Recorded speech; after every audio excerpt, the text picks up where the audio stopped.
O ideal para mim é entender o que você quer fotografar.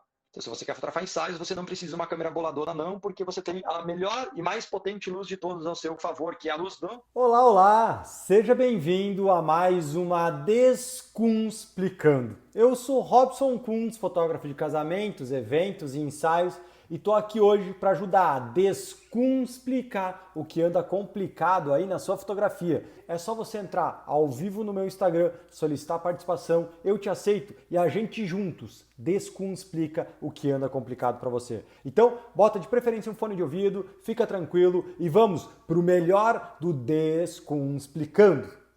Você tem alguma ideia de câmera pra gente que tá começando agora? Porque isso pra mim é um pouco monstro. Fico morrendo de medo e a olhos presos assim, meu Deus do céu, o que eu vou fazer da minha vida com isso? Então tá bom, vamos lá. Se eu te disser uma. Ó, as pessoas me. Ó, uma das perguntas que eu mais recebo é que câmera comprar. E aí eu sempre Imagina, pergunto assim: já imaginou se eu tivesse dizer assim, ó, quantos anos você tem? É Priscila, né? 22, de Priscila, 22. Tá, Priscila, olha só. Você tem 22 anos. Se eu te pedisse assim, ó, Priscila, meu bem, me diga que carro que eu devo comprar. Cara, o que você pode pagar? Eu vi isso ontem. Difícil, né, me dizer que carro que eu posso comprar, porque você não tem nem ideia de quanto eu tenho para gastar. Você tem nem ideia se eu vou usar esse carro sozinho, se eu vou usar ele para uma família, se eu vou ter criança pequena, se aonde eu ando é asfalto, é estrada de chão, é buraco, é barro, é 4x4. Você não faz nem ideia. Então não tem como você me dizer se tem que comprar um carro pequeno econômico, se tem que comprar um carro grande para a família, se tem que comprar um 4x4, se eu tenho que... Você não faz nem ideia, né? Quando vocês me pedem qual câmera comprar, eu também não faço nem ideia de quanto dinheiro vocês têm, o que vocês querem fotografar, o quanto vocês gostam de câmera, se vocês querem comprar uma câmera para ganhar dinheiro, ou se você quer comprar uma câmera para ter um bem de luxo. Por exemplo, se você quer comprar um carro para fazer Uber, é um carro. Se você quer ter um carro para viajar, é outro carro. Se você quer ter um carro para mostrar para os seus amigos que você tem um carro boladão, é outro carro. Depende do estilo que você quer. E não tem certo e errado, tem estilos, né? Então o que acontece? Agora deixa eu tentar ajudar. Dito tudo isso, Dito tudo isso, deixa eu tentar ajudar. O ideal para mim é entender o que você quer fotografar. Então, se você quer fotografar ensaios, você não precisa de uma câmera boladona, não, porque você tem a melhor e mais potente luz de todos ao seu favor, que é a luz do sol. Então, você não precisa de um ISO muito alto. Com uma câmera de entrada, você consegue resolver. Então, quem está entrando na fotografia com o intuito de ganhar dinheiro, fazer fotografia, se orgulhar, vender e ganhar dinheiro, virar uma profissão, eu aconselho o seguinte: se você quer outros objetivos, eu aconselho outras câmeras, mas com este objetivo eu aconselho uma câmera de entrada, ou seja, série Nikon D3000, D5000, D7000, Canon T2, T3, T4, T5, T6, T7, essas paradas aí, e assim vai. De preferência uma câmera usada, de um lugar de Uhum. confiança, então de uma loja que te dê, não compra do Mercado Livre usada não, compra de uma loja que te dê garantia, né? Ou seja, uma loja de confiança, compre uma câmera usada. Qual marca, Kunz? A marca que, se você tem amigos fotógrafos, a mesma marca dos seus amigos fotógrafos, por quê, Robson? Que história é essa? Porque assim, ó, se cair a tua lente, se estragar a tua câmera, se acontecer o teu flash estragar, alguma coisa acontecer, se os teus amigos têm a mesma marca que você pode emprestar e também né, pegar emprestado e também emprestar caso alguém precise ou tenha algum problema. Eu acho que isso é muito massa. Assim. Eu sempre digo, qual marca comprar? A marca que os seus amigos têm. Porque se você precisar algo emprestado, você tem de quem emprestar. Se alguém estragar, você pode emprestar, você pode ser ajudado e ajudar. Olha que massa. Então o que acontece? Marca está resolvido. Câmera usada para começar, porque você investe menos e ganha. E aí você consegue ter mais dinheiro para investir em ensino. Porque às vezes a galera gasta todo o dinheiro na câmera e não tem mais dinheiro para investir em ensino. Então, compra uma câmera usada. Lente, não compra a lente do kit. Indicaria uma. Se for uma câmera de entrada, aconselho uma 24 e uma 35mm. Porque ela tem um fator de crop, então esse fator de crop vai tornar essas lentes uma 35 e uma 50mm. Então, basicamente, eu recomendaria isso. Agora, mas eu quero então uma câmera para algo diferente. Aí tem outras possibilidades. Mas quem está começando, como você, quer fotografar, quer abrir seu negócio, ganhar dinheiro, eu te aconselho, compre uma câmera usada, de entrada. Uma lente também pode ser usada, pode ser uma 35, pode ser uma 50, pode ser uma 24mm, pode ser fixa mesmo, que vai ser mais barata também, e vai ser muito boa. E aí você pode literalmente se pagar muito rápido a ferramenta, sabe? Porque às vezes a galera gasta uma grana e depois demora muito tempo para se pagar a ferramenta. E a fotografia, a câmera é só uma ferramenta. Ela não é um item de luxo. É que nem o cara para fazer Uber, ele pode comprar um carrinho aí, um HB20, que tem muitos Uber de HB20, ou ele pode comprar um, sei lá, um Corolla, ou ele pode comprar um Civic, ou sei lá o quê. Todos eles podem fazer Uber, mas a grande chance é que com o HB20 ele vai conseguir tirar o investimento dele bem antes do que quando ele investir num carro de 100, 200 mil, né? Então, assim, na minha opinião, é isso que a gente tem que fazer. Depois, se você tem dinheiro em caixa, quer comprar uma câmera melhor, ter um item de luxo, se sentir bem, aí beleza, aí você faz o que você quiser com seu dinheiro. Mas no começo a gente tem que cuidar para não botar o dinheiro no lugar errado, sabe? O cliente me mandou, me pediu um orçamento, tá? Aí eu fiz uma reunião, como nesse momento agora. Estou dizendo o que aconteceu agora há pouco tempo. Uhum. Ele me contactou pelo WhatsApp, aí pediu para fazer uma conferência, aí eu fiz, expliquei tudo, e ele foi, me mandou tudo que ele queria por e-mail e eu respondi com o meu orçamento. E ele falou que o evento seria na primeira quinzena, tá? Que me daria um retorno. E até agora ele não me deu retorno. Eu entro em contato com ele pelo telefone, via WhatsApp ou por e-mail. O que que fica melhor para eu... E o que que eu falo para ele? E aí? Entendeu? Cara, eu não deixaria esfriar tanto tempo, não. Eu entraria em contato. Eu sempre brinco assim, cara, ó, tem gente que tem medo da decisão. E porque a decisão pode ser ou não, né? Você pode entrar em contato com ele e ele te disser, não, cara, não vou fazer com você, vou resolver fechar com outro. E a gente fotógrafo tem medo desse não, né? Tipo, parece que o cara não gostou do nosso trabalho e de fato alguma coisa ele não, se o cara disser que não, ou ele não gostou do seu trabalho ou do seu preço, de alguma coisa ele não gostou, né? Alguma coisa ele não gostou e é fato. Então o que acontece? Se ele não gostou do preço é porque a gente não provou que a gente vale aquilo. Então tá, mas vamos por partes. Então e a gente, fotógrafo, tem medo desse não. Só que, cara, a gente tem que descer do bar, assim, uma hora a gente tem que assumir o negócio e dizer, cara, é sim ou é não. Porque pior do que um não é essa indecisão. Porque enquanto a gente está indeciso, enquanto a pessoa está indecisa, enquanto a gente não pede o sim ou não, porque quando a gente for lá pedir, pode ser que ele diga um não, mas pode ser que ele diga o sim. Entende? Então, assim, eu gosto um pouco da pressão. Eu gosto um pouco da pressão. Tipo assim, deixa eu te explicar. Por exemplo, meu orçamento de casamento e tal é 10 dias. Cara, 10 dias. Se em 10 dias você não tomou decisão, este orçamento não é mais válido para você. Então, não quer dizer que a gente vai ter que refazer. Não, eu não sou tão ao pé da letra. Mas no momento do orçamento, eu sou um pouco assim. Cara, é o seguinte, ó. Eu posso pré-reservar essa data por 10 dias para você. E caso alguém entre em contato comigo para esta data, eu vou falar com você antes de aceitar outra reunião. Isso acontece quando tem data. No seu caso, não tem data, então é um pouco diferente.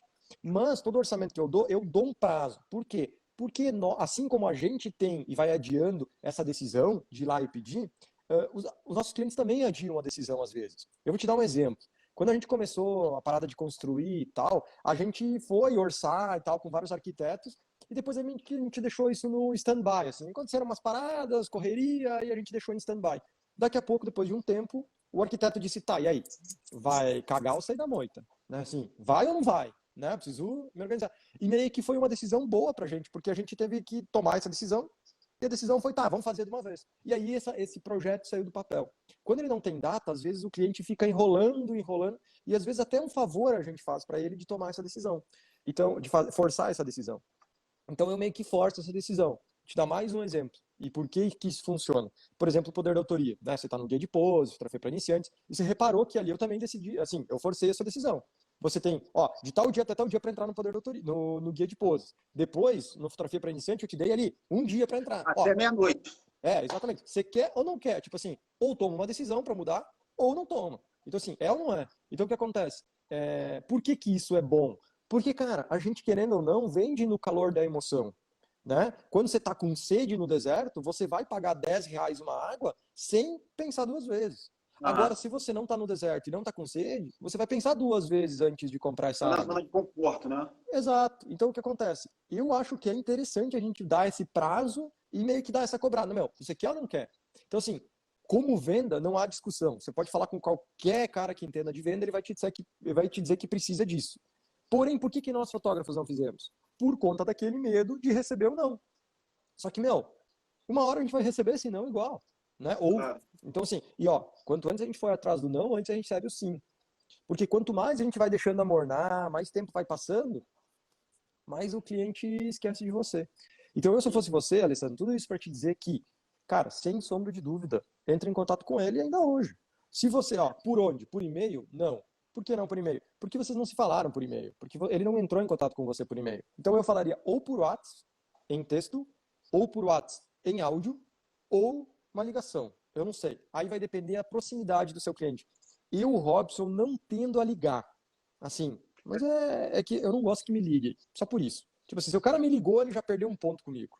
Porque, velho, hoje em dia ligar, assim, só se é urgente. Então, eu não gosto de ligação, logo eu não ligo. Assim, só se é urgente. Então, eu mandaria sei lá, e aí, fulano, tudo bem? Posso te mandar um áudio?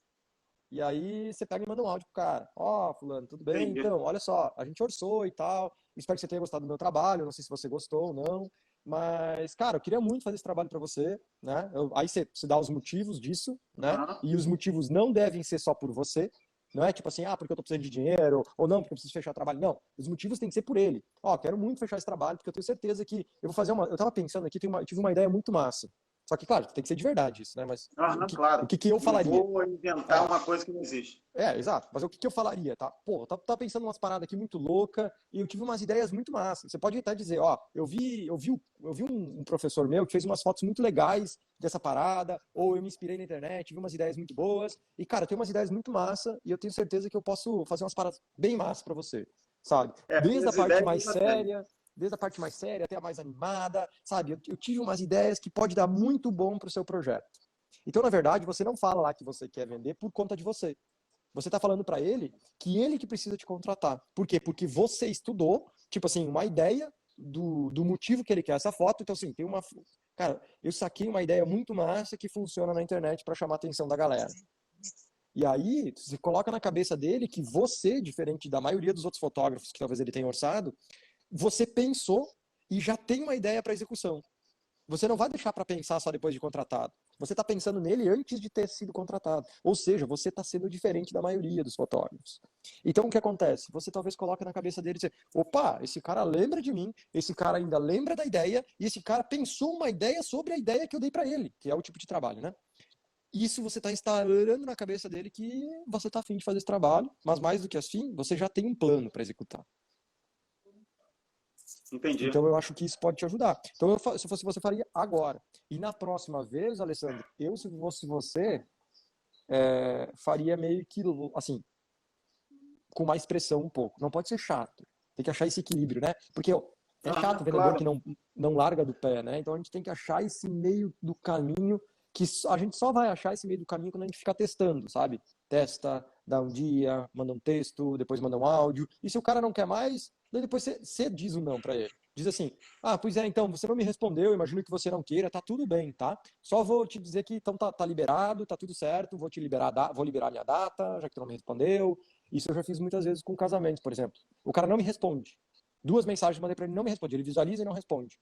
Aí eu me disse assim, bom, fulano de tal, tá tudo bem, como você não me retornou, eu imagino que você não queira mais, tá tudo certo, não tem problema nenhum, então eu tô liberando a sua data para outro cliente, tudo bem? Só para te confirmar, para a gente deixar claro aqui, né, que eu não tô mais reservando essa data para você, porque eu tô esperando o teu retorno, você não me deu. E, na hora o cara responde, não, com o Zé que assim, ó, eu me enrolei aqui, porque, me dá mais um dia e tal, porque o que acontece? As pessoas estão acostumadas com vendedores que lambem os pés. Que é aquele vendedor que, por favor, fecha comigo.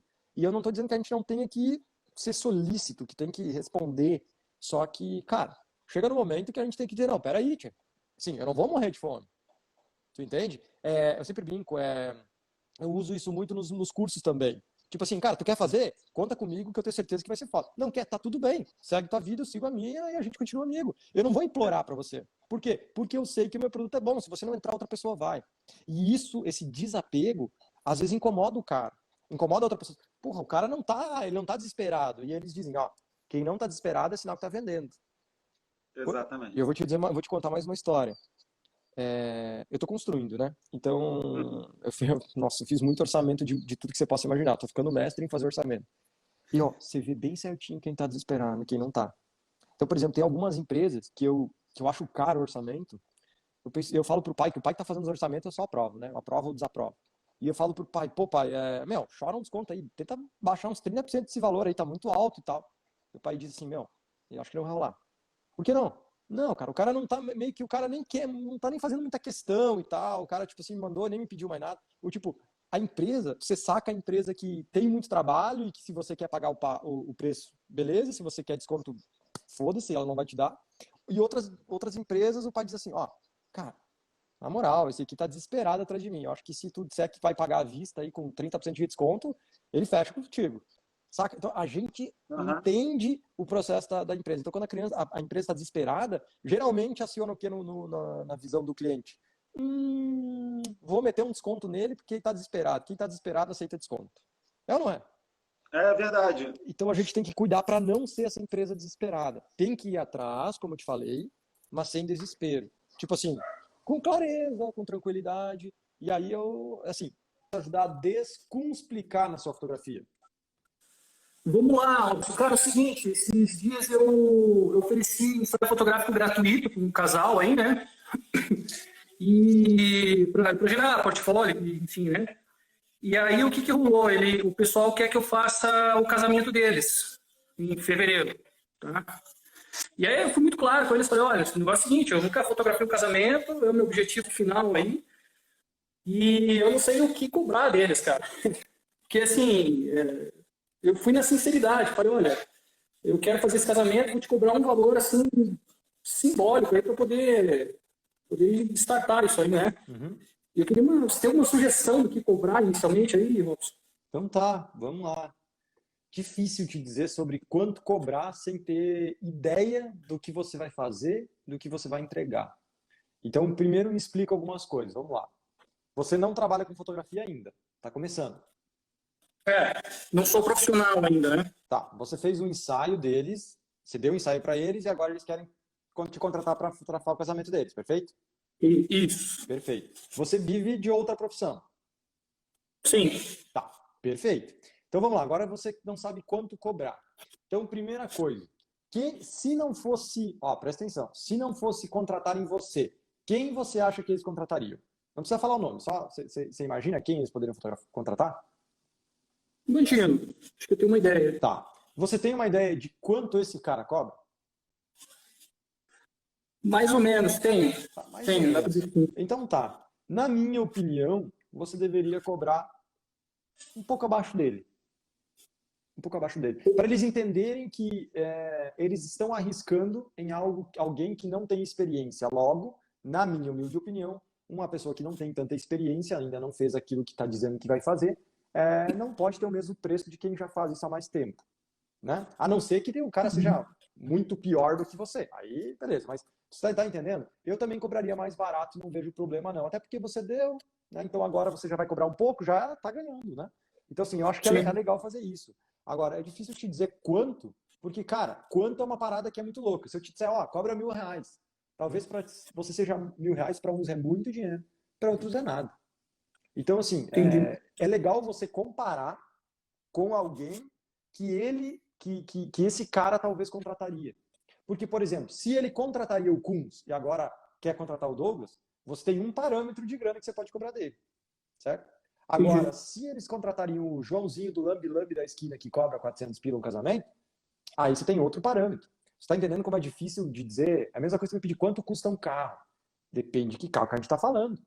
Quanto custa um celular? Depende de que celular a gente está falando. Então, falar números é difícil por conta disso, né? Mas eu cobraria mais barato, sim. Faria um trabalho excepcional, assim, o máximo de mim. Talvez esse seja o seu principal trabalho na fotografia, na minha opinião. O primeiro, normalmente, é o principal. E isso faz o quê? Muitas pessoas acham que o principal é só se dedicar. Não é só se dedicar. Se dedicar é o mínimo. Se dedicar é o mínimo. Mas um médico, quando ele vai operar pela primeira vez, não basta dedicação. Ele precisa ter conhecimento. Ele precisa ter técnica. Ele precisa saber o que fazer, como fazer, aonde fazer. Senão, a primeira de muitas ou a primeira de nenhuma mais. A primeira e última. E na fotografia de casamento acontece muito isso, Douglas. Normalmente, a fotografia de casamento, o primeiro casamento pode ser o primeiro de muitos de uma carreira de sucesso. Ou pode ser o primeiro e último. Porque a galera faz cagada, perde foto, perde momento, ou perde até os arquivos. Fotografar casamento, assim, não é a coisa mais difícil do mundo. Mas também não é a coisa mais simples do mundo. E tem uma responsabilidade muito grande que é não voltar mais. Por exemplo, você fez um ensaio. Se no ensaio desse algum problema, você poderia fazer um ensaio novamente. Você pede desculpa, vai lá e dá mais um ensaio para eles. Tá tudo bem, a experiência não vai ser a melhor, mas tá tudo bem. O casamento, se der alguma coisa errada, fudeu. Fudeu. Então existe uma responsabilidade muito grande ali. Não só com casamento, com qualquer tipo de evento que não tem mais volta. Então esse é o que eu posso te dizer é o seguinte, cara, arrebenta, mas seja um médico responsável, que vai com muita energia, muita vontade, muita dedicação, mas se eu posso te dizer vai dominando o máximo de técnicas possíveis, vai dominando o máximo do seu equipamento possível, o máximo de qual iluminação você vai usar nesse casamento, como é que você vai fotografar, o que que acontece, você já foi em muitos casamentos? Já. Claro, já casei. Fui penetra alguns também. Beleza, então, ó, porque quando eu comecei a fotografar, eu nunca nem tinha ido em casamento. Então eu nem sabia como é que era o rito, sacou? Então, assim, saber o rito, saber o que acontece, saber mais ou menos o que as pessoas esperam de um fotógrafo, não quer dizer que você vai fazer só isso, mas isso é o básico que você tem que fazer. Então, acho que essas coisas são muito importantes, porque pode ser o primeiro de muitos, ou pode ser o primeiro e último. Sim. Então, o primeiro é uma responsabilidade muito massa. Eu me lembro da primeira vez que eu participei de uma competição de corrida, né? Na época eu fui lá correr, porque a professora me convidou na escola e eu fui lá e corri. E naquele dia que eu corri, depois daquela corrida, que eu ganhei do cara aqui da minha escola, que já era atleta, já treinava, eu ganhei dele. Aquele dia eu virei atleta. Olha que louco, aquele dia eu virei atleta. A treinadora, né? Não era minha treinadora ainda, mas a professora, que era a treinadora, olhou para mim e disse: Robson, isso era um sábado de manhã. Segunda-feira eu te quero aqui na pista, porque você precisa começar a treinar. Você tem muito potencial. E aí eu disse: caraca, mano, nunca imaginei. Eu era skatista, meu rolê era outro, sacou? Meu rolê era outro. Só que aí, como eu fui muito bem naquele dia, aquele dia eu comecei a me tornar atleta. Depois eu viajei o Brasil todo com atletismo, foi muito massa. E foi na primeira vez. Então, quando a gente surpreende muito na primeira vez, cara, uma janela de oportunidade se abre. Então, assim, toma cuidado com isso. Estuda, pratica, experimenta. Se você puder até lá fotografar eventos menores ou oportunidades para fotografar no dia a dia, faça para você chegar o mais preparado possível lá dentro no dia desse casamento. Beleza. Até é engraçado que esse cliente aí, eu falei para eles que eu sou aluno do Robson Kunz, ele não tinha ideia quem que era o Robson Kunz. Ele falou: entra no site dele lá, vê o material dele, é mais ou menos nessa linha de fotografia que eu quero aplicar no teu casamento também. Não uma cópia, mas seguindo uma linha parecida, né? Aí a mulher falou: pô, mas quanto que ele cobra? Mandou mensagem pro Robson lá. Não é o mesmo valor, com certeza, né? É outro tipo de... O fotógrafo está em outro nível, né? Deve ser caro. Não sei te dizer, né? Se eu cobrasse um pouco a menos do que você, com certeza não daria certo, né? Agora, se eu cobrar um pouquinho a menos aqui do que o pessoal de Curitiba cobra, e ela gostando das fotos que você faz, sendo uma pessoa aluna, é muito provável que eu consiga fechar alguma coisa aí. Exato. Você é aluno do Poder da Autoria? Eu sou do 12. Turma 12. Então você está com tudo liberado. Eu preciso que tu estude, muito, tudo. Tudo, assim, muito mesmo. Porque, cara, como eu te falei, é uma grande oportunidade. E, cara, olha que massa o que você acabou de falar. Eu acho que vamos fazer um adendo, já que tu é aluno, deixa eu entrar um pouco mais fundo. Olha que louco que você falou. Você falou que ela disse, deve ser caro. Quando ela olhou para o meu trabalho, ela disse, deve ser caro. E tem gente que talvez nesse momento deve ter pensado, como se fuder. E a galera olha pro trabalho e acha que é caro. E eu digo, cara, isso é muito bom, é isso que eu quero. Eu quero que as pessoas olhem pro meu trabalho e achem caro. Porque se elas acham caro, elas acham que é bom. Porque ninguém acha que algo ruim é caro. Quando a gente olha para uma coisa mal feita, a gente olha, isso deve ser barato. Putz, isso deve ser muito... Quando a gente olha para uma coisa muito boa, a gente olha, nossa, deve ser muito caro. E às vezes as pessoas vêm até mim achando que eu sou muito mais caro do que eu sou de verdade. E aí, é muito fácil de fechar o trampo. Porque quando o cara... Esses dias eu atendi, agora, quando começou a pandemia, eu atendi uma senhora, uma mãe de uma noiva, e eu negociei direto com ela, e ela fechou meu maior pacote. Olha que louco. E depois que ela fechou, ela contou assim, Kunz, eu achei que você era bem mais caro. Deu, tu falou só agora. Se tu tivesse me falado antes, eu resolvia esse problema para você. Não, peraí, tem um adicional de contrato aqui. Adicional de 50% de contrato por causa disso. Mas ela deixou para falar só depois, essa malandrinha. Né? Uma senhora muito massa, a gente brincou bastante. Foi bem engraçado fechar o contrato com ela, foi bem legal. E ela acabou fechando meu maior pacote. Por quê? Porque ela achou que, quando ela falou comigo pela primeira vez e ela viu o valor, ela achou, nossa, eu achei que era muito mais caro. Então, isso é muito massa, porque aí facilita muito o nosso negócio, né? Quando a gente olha para alguma coisa na rua e diz, nossa, está sendo muito caro, daí você olha o preço é barato, você às vezes compra só para aproveitar. Às vezes nem usa. Só para aproveitar a gente compra, né? Aquela história da promoção. Ah, vou comprar para aproveitar que tá na promoção, eu vou comprar. Então isso é muito massa. Então assim, o que faz isso acontecer? O tal do desejo. As pessoas olham e dizem, nossa, deve ser muito caro. Daí, ó, nossa, tem um valor agregado ali. E eu acho que esse é o grande lance da gente conseguir colocar e fazer isso na nossa fotografia, né? Fazer as pessoas acharem que é caro. Não acharem que é caro porque a gente é cuzão. Acharem que é caro porque o trabalho é bom. Porque o trabalho é bom. Aí as pessoas dizem, mas Robson, por exemplo, alguém me fala, mas Robson, desde que eu comecei a treinar, as pessoas acham que eu sou muito caro, e as pessoas nem vêm orçar.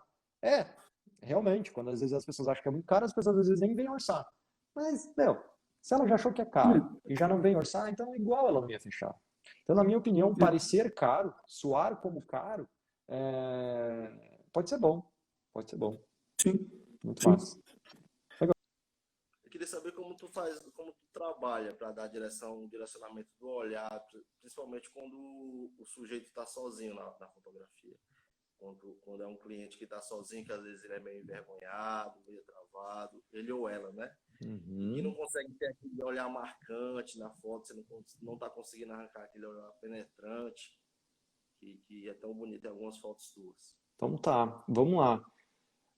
Eu acho que o olho é uma parada que eles dizem que o olho é a janela da alma, né?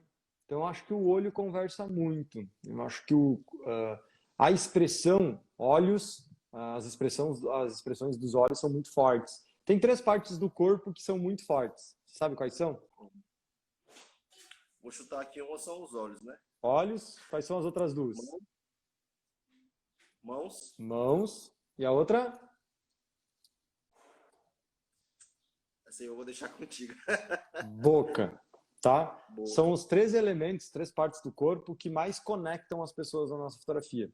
Olhos, mãos e boca, né? Então, na minha humilde opinião, essas 3 coisas são 3 elementos fundamentais para quando a gente fotografa pessoas. E então, vamos lá. Um deles é os olhos. Um deles são os olhos. E os olhos falam muito das pessoas. Então, por exemplo, quando você diz que você está fotografando alguém muito tímido, e você quer um olhar penetrante, um olhar poderoso e forte, na minha humilde opinião, você não está dirigindo pessoas. Você está tentando mentir. Você está tentando... não pelo lado ruim da palavra, não, tá? Você está tentando mostrar essa pessoa de uma forma que ela não é, né? Então, na minha humilde opinião, pessoas mais tímidas, elas precisam que o olhar dela mostre que ela é um pouco mais tímida, que ela é um pouco mais meiga, que ela é um pouco mais tranquila. Pessoas com expressão mais forte precisa mostrar que tem uma expressão mais forte. Você vê como meu olho muda, como minha boca muda, como minha mão muda. Quando eu estava falando assim, mais calmo, minha mão está aqui embaixo. Agora, quando vem mais forte, a mão vem para cima. Então, o que acontece? Eu, o Robson, dirijo as pessoas não fazendo as fotografias que eu quero. Eu, Robson, dirijo as pessoas como eu as identifico. Isso quer dizer o quê? Pessoas mais tímidas vão ter fotos mais tímidas. Pessoas mais alegres vão ter fotos mais alegres. Pessoas mais loucas vão ter fotos mais loucas. Pessoas mais fortes vão ter fotos mais fortes. Isso não quer dizer que a gente vai ter só um estilo de foto no ensaio, não. Mas a gente vai ter uma predominância desse tipo de fotos. Então, uma pessoa tímida é igual, eu vou fazer ela gargalhar, eu vou dar uma risada, um gargalhadão. Mas, na medida que eu vou dirigindo essas pessoas, eu vou sentindo se essa pessoa tem mais facilidade para isso ou para quando eu peço uma foto um pouquinho, baixa um pouquinho mais o queixo, baixa o rosto um pouquinho mais para o lado, isso, sobe um pouquinho o ombro, aqui, sobe o braço, sobe um pouquinho o ombro. Se eu vou entendendo que isso é fácil para ela fazer, eu vou investindo mais nisso, porque é mais o estilo dela. Se eu começo a pedir para isso, para alguém que é aquelas mulheres, às vezes, que são mega espontâneas e mega louconas, elas não conseguem se concentrar, elas começam a rir, eu já começo a sacar que esse não é o estilo dela. O estilo dela é algo mais alegre, mais louco. Então, o que acontece? Eu vou tentar fazer todos esses estilos e linhas para com todo mundo. Porém, eu não vou insistir isso com todo mundo. Tu entende? Por exemplo, se eu fosse um cabeleireiro e eu tenho um estilo de corte de cabelo que eu gosto, eu até posso tentar fazer esse corte de cabelo com outras pessoas. Mas eu vou sacar que quem não curte esse corte, eu não vou insistir, não. Eu vou só sugerir, mas se ela não quiser, eu não vou insistir. Então, assim, só um adendo que eu ouvi na tua palavra, quando você falou, foi isso, né? Como eu faço para ter uma foto assim, se a pessoa é assada? Eu posso até te ensinar a fazer, porque eu sei fazer isso. Porque se você domina a técnica de direção, você faz isso. Você faz uma pessoa assada parecer assim. Uma pessoa assim parecer assada. Porém, não é o que eu te aconselho. Porque se a pessoa é assim, você tem que mostrar ela assim, não assada. Na minha opinião, esse é meu tipo de fotografia, tá? Isso não tem certo, não tem errado. Então, cara, eu acho que isso é melhor por quê? Porque quando as pessoas olham para uma foto e identificam aquela pessoa, essa foto tende a ser muito mais poderosa. Como assim, Kunz? Por exemplo, você tem vô e vó? Tem. Você é mais ou menos próximo deles ou não? Tem um aqui que eu sou muito próximo. Então tá, ele é vô ou é vó? Avó. Avó, então tá, só avó. Eu não sei como é sua avó, não sei a idade da sua avó, não sei nada da sua avó, mas ó, normalmente os avós têm eles já viveram o suficiente para criar rotina, né? Então eles têm a rotina deles, sentam na mesma cadeira, fazem as mesmas coisas, sempre repete, sei lá, o tricô dela ou a televisão dela, eu não sei o que ela faz, mas ela repete as coisas dela, tá certo? Uhum. Toda avó é assim, toda avó é assim. Então, o que acontece? Ele senta do mesmo jeito, às vezes dá a mesma risada de sempre, fala as mesmas coisas. Né? E quando a gente tem uma foto desse vô, por exemplo, meu vô, eu me lembro uma cena muito do meu vô, falecido, ele sentava na área de casa, numa cadeira de balanço, sempre no mesmo lugar, sempre do mesmo jeito, sempre com a perna cruzada do mesmo jeito, sempre lendo o jornal, o mesmo jornal, sabe? E sempre igual. Então, quando eu vejo uma foto do meu avô desse momento, eu não olho mais para o detalhe da foto e eu simplesmente digo, caraca, olha que massa. Exatamente era assim meu avô. Meu avô sempre fazia isso, ele era exatamente assim. Então, quando a gente... E se eu fizesse agora uma foto do meu avô super gargalhando e tal, eu até ia achar engraçado, porque eu tinha visto ele poucas vezes fazer isso. Ia ser legal. Mas quando eu vejo uma foto que mostra como ele era mesmo no dia a dia, eu acho que fica mais forte. E, cara, meu avô era exatamente assim, ó, meio cara fechada, meio, sabe? Ou, não, meu avô era mesmo assim, bem alegre, faceiro, gargalhando à toa, né? Então, assim, eu tô falando de um exemplo de um avô e de uma avó, mas eu acho que funciona para criança, funciona para 15 anos, funciona para mulher, homem, adulto, funciona para todo mundo. Então, esse é o tipo de foto que eu, Kunz, quero fazer. Sabe por que eu quero fazer esse tipo de foto? Por quê? Porque passa mais verdade, né? Sentimento. Isso mesmo, mas O que a pessoa é, né? perfeito. E aí tem um outro motivo. Além de tudo isso, tem um outro motivo. É isso que, no meu entendimento, é o que as pessoas querem de verdade. Elas, às vezes, nem sabem isso. Mas é isso que elas querem, é isso que elas desejam. E eu sou um cara que quero colocar desejo no meu trabalho. Então eu quero fazer fotografias que as pessoas desejam. E verdade, sinceridade, aquilo tudo que tu acabou de falar, é o que as pessoas desejam hoje em dia. Na minha opinião. Na minha opinião. Claro que tem gente que deseja estar mais bonita, estar mais magra, estar peituda, gostosa e tal. Beleza, tá tudo bem também. Não tem nada de errado com isso. Mas não é bem o tipo de cliente que vai gostar das minhas fotos, porque eu não... Assim, se eu puder mostrar isso, beleza, mas não quero só mostrar isso, né? Então é o estilo de cliente que eu vou atraindo também. Então, cara, ó, eu acho que a tua pergunta é muito boa. E você tem que dominar a técnica para entender como você consegue esse olhar penetrante. Acho que foi assim que você falou, né? Achei curioso, penetrante. Só que tem que entender que tem pessoas que você vai conseguir mais facilmente, tem pessoas que não. E eu acho que não é um problema. Eu acho que, na verdade, é a solução. São pessoas diferentes, tem que ter fotos diferentes. Eu por exemplo, tenho uma aula que eu finalizei há pouco lá dentro do Poder da Autoria, que é um ensaio de 15 anos, de uma menina. E normalmente os ensaios de 15 anos são mais alegres, mais tranquilos, né? Menina e tal. Só que esse foi tipo, parecia que ela, sei lá, tinha 20 e poucos anos. Porque foi um ensaio bem fechado, bem sério, ela é bem séria, ela é bem, assim, não sei denominar a palavra, mas não é menininha. Ela já é muito mais mulher, assim, mais séria. Então as fotos são muito mais sérias, são muito mais fortes. É isso que você estava falando, tem um olhar penetrante, tem um olhar mais forte. Agora tem outros ensaios não, que outros são bem mais menininha, mais moleque. Por quê? Porque depende da pessoa que eu estou fotografando, não depende de mim, não. Saca? Faz sentido? Faz muito sentido. Que massa. Então tá, ó.